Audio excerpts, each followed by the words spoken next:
আচ্ছা রিয়া, তুই কি বিয়েটাতে রাজি? রাজি হবো না কেন? রাজি না হলে কি আমি শুধু শুধু হাতে আংটি পরে ঘুরে বেড়াচ্ছি? রিয়া, বিয়েটা তো কোনো ছেলে খেলা না। দেখ আয়ান, তোর যদি আমাকে কিছু বলার থাকে তাহলে ডিরেক্টলি বলবি। আমার মনে হয় না তুই এটা শোন আয়ান, কথাবার্তা যদি বলতে পারিস ডিরেক্টলি বলবি, না হলে এত ঘুরায় পেঁচায় না কথা বলারই দরকার নেই।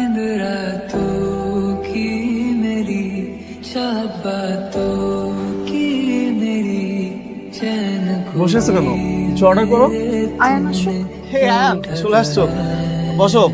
তোমার বোন তো তোমাকে ছাড়া কিছু অর্ডারই করছে না। তোমরা ছেলেরা মনে করো মেয়েরা কিছু বুঝি না, তাই না?